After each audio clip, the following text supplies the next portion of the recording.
Means कैसे हैं आप लोग? बढ़िया। तो आज हम बात करने वाले हैं क्लास 9th के fundamental unit of life that is cell के बारे में पढ़ने वाले हैं। हमारी लास्ट वीडियो थी जो कि बेसिक एक इंट्रो था चैप्टर आपके फंडामेंटल और सेल का। तो आज हम बात करेंगे और फर्दर डिटेल के बारे में। तो चलिए दोस्तों, ज़्यादा ही ना करते शुरू करते हैं।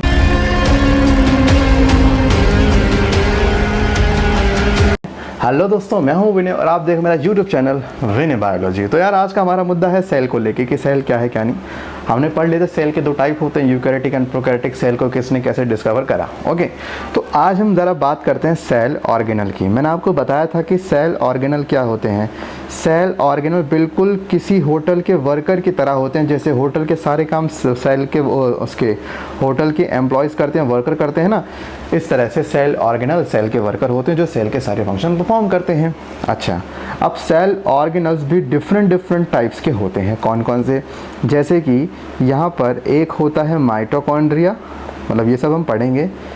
एक होता है माइटोकॉन्ड्रिया, ठीक। एक होता है क्लोरोप्लास्ट या प्लास्टिड कह लीजिए।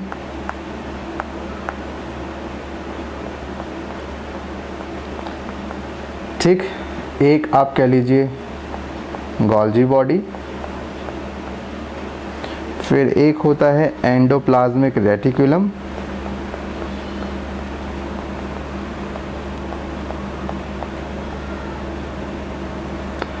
ओके, देन इसके बाद आपका आता है जो आप पढ़ते हो राइबोसोम,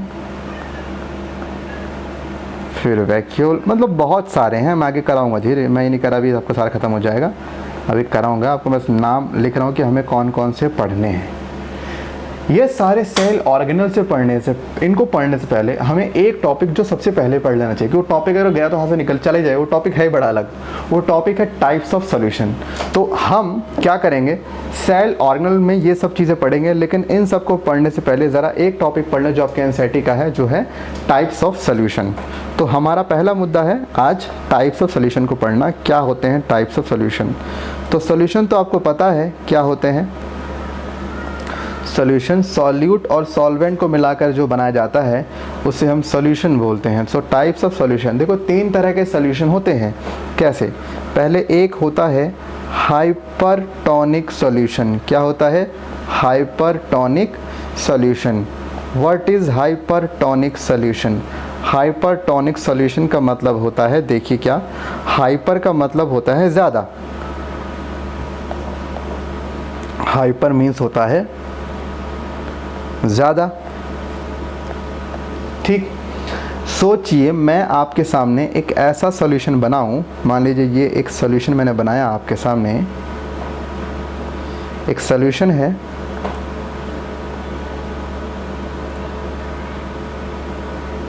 अब इस सॉल्यूशन के अंदर मैं क्या करता हूं, मैंने एक छोटा सा सेल रख दिया, छोटा सा मैंने प्यारा सा एक सेल रख दिया कि बेटा जा तू अंदर जा।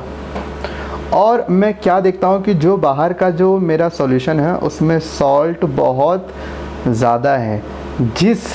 आप समझ लीजिएगा, जिस सॉल्यूशन के अंदर सॉल्यूट ज़्यादा होते हैं उस सॉल्यूशन को हम हाइपरटोनिक सॉल्यूशन बोलते हैं। देखो अंदर कितने कम सॉल्यूट है ना। जिस सॉल्यूशन के अंदर, ये जैसे मान लीजिए जो पिंक वाले ये है सॉल्यूट, तो सॉल्यूट बहुत ज़्यादा है। जब भी किसी सॉल्यूशन के अंदर सॉल्यूट ज़्यादा होगा तो उस कंडीशन में पक्का सॉल्वेंट कम होगा। क्या कम होगा? सॉल्वेंट कम होगा। सॉल्यूट ज़्यादा तो सॉल्वेंट कम। तो जिस सॉल्यूशन में सॉल्यूट ज़्यादा हो, सॉल्वेंट कम हो, उस सॉल्यूशन को हम क्या बोलते हैं? Hypertonic solution. So this is the hypertonic solution. और यहाँ पर आप देखते हैं बेचारा ये सेल है, ये है सेल। बेचारा क्यों बोल रहे हैं भाई, तरस आ रहा मुझे इसके ऊपर, बेचारे के ऊपर कहाँ फंस गया। ये सेल है। अब इस सेल के पास देखो कितने कम सॉल्यूट है, देखो बाहर कितने सारे सॉल्यूट है कि नहीं। क्या होता है, जहाँ पे सॉल्यूट कम वहाँ पे पानी कम। सॉल्वेंट माने आमतौर पर पानी होता है ना। अंदर सेल के अंदर सॉल्यूट कम है। देखो सेल के अंदर देखा जाए तो सेल के अंदर सॉल्यूट की मात्रा हुई कम। अगर सॉल्यूट की मात्रा हुई कम तो सॉल्वेंट की मात्रा हुई ज़्यादा। और सॉल्वेंट आमतौर पे पानी होता है। क्या होता है? पानी होता है। इसका मतलब देखा जाए, अगर पानी के लिहाज से देखा जाए तो अंदर पानी हो गया ज़्यादा, बाहर पानी हो गया कम। देखो ना, बाहर सॉल्यूट ज़्यादा तो सॉल्वेंट कम, माने पानी कम। अंदर सॉल्यूट कम तो पानी ज़्यादा। तो अंदर पानी ज़्यादा, बाहर कम है, तो पानी अंदर से बाहर निकलेगा नहीं निकलेगा?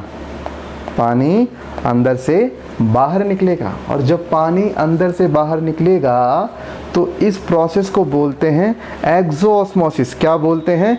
एक्सोऑस्मोसिस। जब सेल से पानी बाहर निकलने लग जाए इसको बोलते हैं एक्सोऑस्मोसिस।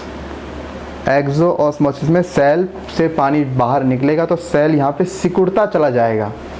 तो सेल के सिकुड़ने की प्रोसेस को बोलते हैं प्लाज्मोलाइसिस। क्या बोलते हैं? Plasmolysis. Shrinking of cell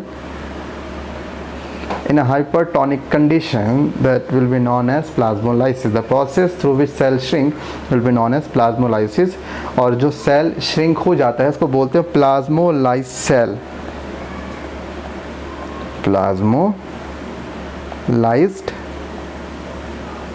cell.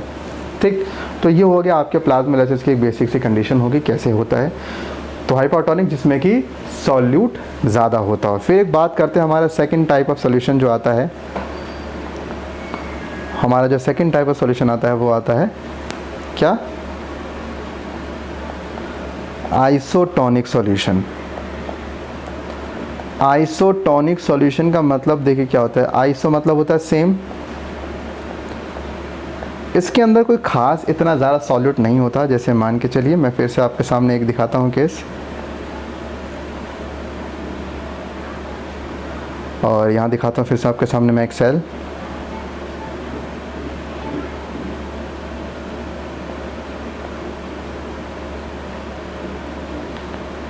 ना, ये हो गया आपका सेल, और मैं दिखाता हूँ आपको बाहर ये हो गया सॉल्यूट, अंदर भी हो गया सॉल्यूट। आप देख रहे हैं कि दोनों तरफ इक्वल है। जितने सॉल्यूट बाहर है उतने अंदर है, माने बाहर जितना सॉल्यूट अंदर भी उतना सॉल्यूट। जब अंदर और बाहर सॉल्यूट एक जैसे हों, सॉल्वेंट भी एक जैसे हों, तो भैया इसको बोलते हैं आइसोटोनिक सॉल्यूशन। इसमें सेल ना तो पिचकता है ना फूलता है। इसमें जितना पानी अब बाहर जाएगा उतना ही पानी अंदर भी आ जाता है, तो सेल में कोई चेंज नहीं होता। तो जो सेल का शेप एंड साइज़ है वो कांस्टेंट रहता है, सेम रहता है। ठीक, तो ये हो गया आइसोटोनिक सॉल्यूशन। तो अगर किसी सेल को आपको उसके जैसा है वैसे ही रखना है तो आपको कहाँ डालना पड़ता है? आइसोटोनिक सॉल्यूशन में उसको डालना पड़ता है। ठीक है, तो हम बात करते हैं third type of solution, that is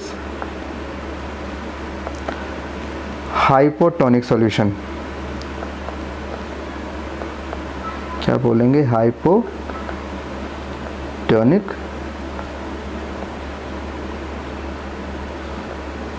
solution.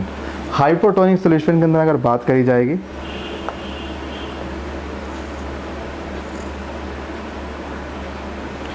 तो हाइपोटोनिक के अंदर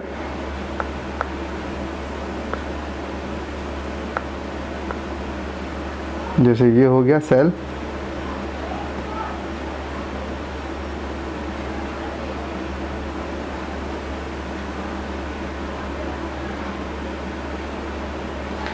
देखिए यहाँ पर आप देखिए क्या है, ये सेल के अंदर सॉल्यूट है और इस सेल के बाहर सॉल्यूट है।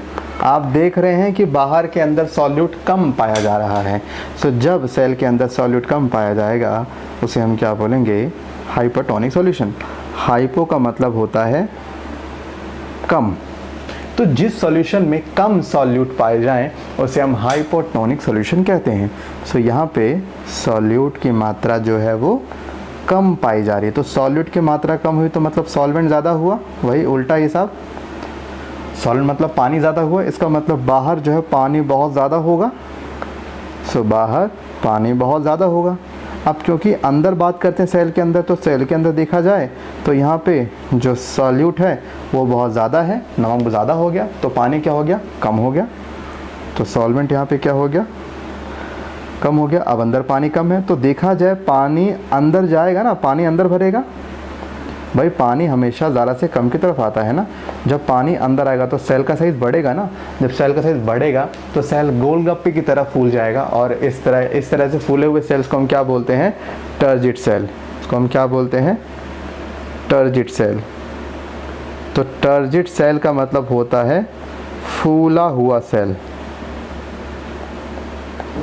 ठीक है।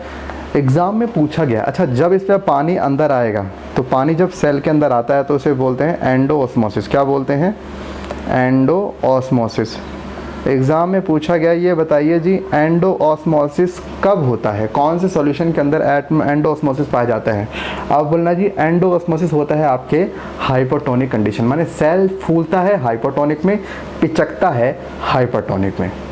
तो ये 3 तरह के सॉल्यूशन हो गए, ठीक। तो यहाँ पे ये था आपके सॉल्यूशन बारे में। तो आज की वीडियो में बस इतना ही। आज हमें सिर्फ सॉल्यूशन के बारे में बात करनी थी, और जो बाकी का टॉपिक है वो हम नेक्स्ट क्लास में करेंगे। सो फिर मिलते हैं नेक्स्ट वीडियो में नए टॉपिक के साथ। जब तक सतर्क रहें, सावधान रहें, देखते रहे विनय बायोलॉजी, टाटा बाय बाय, बगैर। हे वीवियंस, आप लोगों के लिए बहुत ही अच्छी न्यूज़ है। आप में से बहुत लोग हैं जो मुझसे पढ़ना चाहते हैं फ्री ऑफ कॉस्ट, और मेरे पास थोड़ी सी समय की कमी होने के कारण मैं आपको नहीं पढ़ा पाता ठीक है, तो मैं आपको यूट्यूब पे आपको करने देते रहता हूँ। तो आप लोगों के लिए अच्छी न्यूज़ ये है कि मैं नून एकेडमी के साथ एक कोलैबोरेशन करके आप लोगों के लिए फ्री बायोलॉजी कंटेंट ला रहा हूँ। वहाँ मैं डेली आप लोगों को पढ़ा रहा हूँ फ्री ऑफ कॉस्ट, कोई आपको चार्ज नहीं देना। 10 to 12 मेरी टाइमिंग होती है। आप 11वीं में हैं, 12वीं में हैं, डजंट मैटर, आप सीधा मेरे बैच में आके ज्वाइन ले सकते हैं। आपको करना क्या है, मैं आपको नीचे लिंक दे रहा हूँ, लिंक पे क्लिक करिए। जैसे क्लिक करेंगे मेरे बैच में ज्वाइन हो जाएंगे। और इतना ही नहीं भाई, अपने जितने दोस्त हैं उनको भी बोल दो be a part of VVN, ठीक। तो वीवीएंस बनने का आपका बहुत अच्छा मौका दे रहा हूँ मैं, फ्री ऑफ कॉस्ट, कोई चार्ज देना नहीं, और बिल्कुल आपको जैसे क्लास में पढ़ाते बिल्कुल वैसा ही पढ़ाया जाएगा। तो बस नीचे लिंक दिया, फटाफट क्लिक करो, फिर मिलते हैं। Okay bye.